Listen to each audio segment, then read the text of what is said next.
AI might replace your work, a source of income, but it will never replace your home.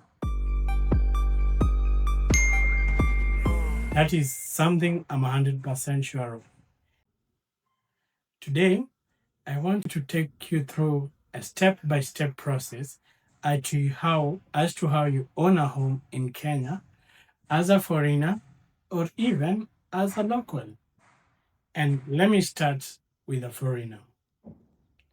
You only need your passport or your alien ID and a Kenya Revenue Authority PIN, that is our tax collecting body in Kenya, for you to start investing in real estate in Kenya.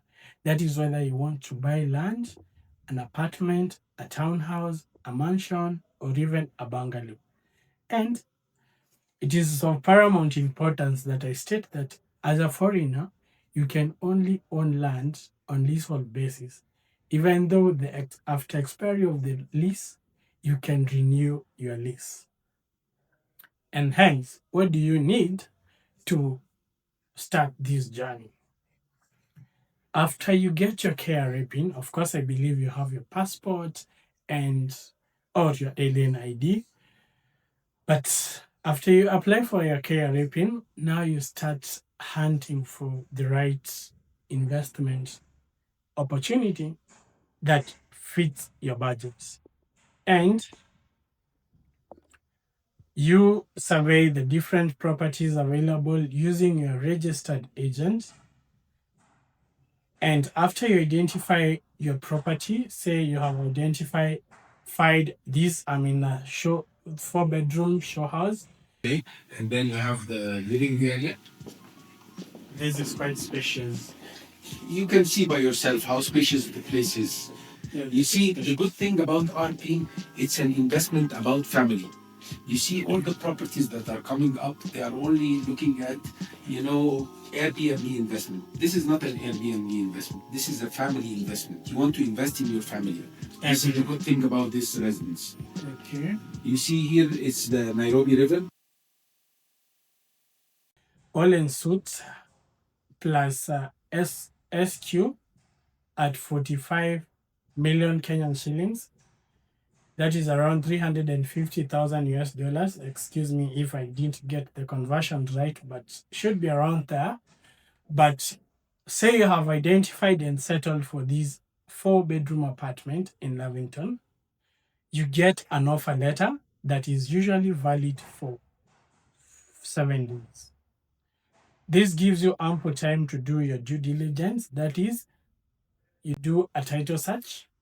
A title search ensures that you establish the real owners of the project. It also indicates if the property is charged. If the title is charged, you'll see there in the encumbrances section, when you do a search, there is an encumbrance section that shows whether your title is charged or someone has restricted or limited the transfer of the property. And that is why you need a title search. Further, your lawyer does case search. When you submit your title to your lawyer will do a case search to establish that there are no pending cases, or if there are pending cases, they do not affect the purchase of the property. Okay, that is the title search and your lawyer. Other due diligence documents that you need is the county approvals to ensure that the project is not illegal and indeed it is approved by the government of Kenya. After that, there's NEMA approvals. NEMA approvals are approvals that are given to a project after the developer has submitted the environmental assessment study. This study shows that the project does not have detrimental effects to the environment and the surrounding community. And if it has effects to the community or the environment, what are the mitigation measures? And that is why you need to check that a project has NEMA approvals to ensure that the project is friendly to the environment and the community. Further, if a project is located next to a water resource, that can be a dam or a river, ensure that your project has WARMA approvals. WARMA is Water Resources Management Authority, and this ensures that you're not getting to a land that is sitting next to a river, polluting the river, or is sitting next to the riparian section without leaving the minimum allowable space for properties sitting on riparian section. Further, kindly ensure that the project contractor has NCA approvals and the project is approved by the NCA. A contractor who has NCA approvals shows that he has met the minimum requirements by the National Construction Authority of Kenya to do or undertake a construction project in Kenya. And that is primarily it for the due diligence process. And for this process, kindly ensure you have a lawyer that will guide you through this. And I believe they ask for about 1% or 1.5% of the project value. And this amount is reasonable because they'll ensure that your investment is secure. After you have established that all the approvals are in place, now you sign the offer letter, after which you pay the 30% deposit. And for instance, if the property is 10 million, 30% deposit translates to 3 million. That is quite a small amount as a deposit. And after you pay the deposit and you have signed the offer letter, you now go to your sales agreement. For me, primarily, I refer the sales agreement as a conversation between you, your lawyer, and the developer and his or her lawyers. Why is the sales agreement mandatory for any sale? This is the evidence of your purchase, especially for anyone buying a project under construction or a project that is yet to begin construction. And why I insist on ensuring you have a sales agreement is because your lawyer will take you through each and every details that secures your investment. That is sections such as project completion timeline, project closing cost, project professionals, and in case of a dispute, how do you resolve the dispute between you and your seller? So those are among the primary clauses that should be inside a sales agreement, even though it also states the payment plan and other things. Those are primarily the most important things. And let me now touch on the closing cost, because some people call them hidden cost, and yet they're not hidden. These are things established by the Kenyan government. They're open to everyone to see. And which are they? So for either a foreigner or even a local purchaser, you'll incur closing cost. That is 4% stamp duty for property in an urban setting. For instance, this 4-bedroom, you'll pay 4% of the agreed 45M. That is the stamp duty. You'll also pay for the legal fee. This you are paying for your lawyer and the developer's lawyer.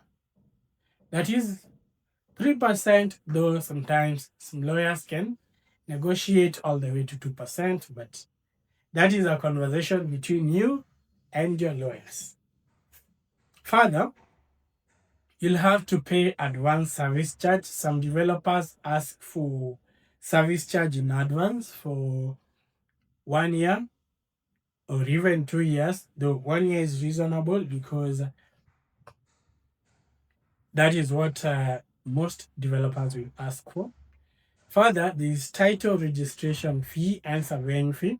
This will account for about 0.5% depending on the size of the property. 0.5% of the agreed price, sorry. And there is meter installation cost and electricity installation cost. That one will cost you about 110 US dollars for the electricity meter and $110 for the water meter. And there's also transactional costs that can be used to facilitate the printing of the document, transporting your documents from the lawyer's office to another office. That can account to about $100, though sometimes developers omit that cost. And these are not hidden costs. These are costs meant to facilitate the closing or the closure of the selling process. And this takes you about 2 to 4 weeks to sign a sales agreement. And once you sign the sales agreement, now you wait for the delivery of the project. And what happens during the handover of a project? You should clear all the payments, that is the closing cost and the agreed selling price, on or before delivery of the project. And after the project is handed over or the developer has obtained the certificate of occupation, it is prudent that you hire an inspector to ensure that the building or the house that you have purchased is finished to the standards that you agreed or the standards that you're expecting. Maybe sometimes you might find the paint is not done to the standards you agreed. Some tiles may be having vacuum spaces. The kitchen sockets might not be working and all. So that is why you need a building inspector to do all this for you, to recommend the repairs that should be done on the building before it is officially handed over to you or to your tenants. These repairs will take about one or 2 weeks, and then you can sign the inspectorate paper to approve that the building is up to the standards that you agreed or that were promised to you by the developer. And in case you want to learn more about property investment in Kenya, kindly subscribe to my YouTube channel at Isaac the Realtor for real estate content. We do house tours, we do property insights, and like such a video on how to secure your investment in Kenya. All those are available in this channel, and I'll be looking forward to you contacting me via 0703 460 686, because at Avenue Scope, we say you're not broke, you're just not ready to start your real estate investment. YouTube thinks you like this next video. Bye. Bye.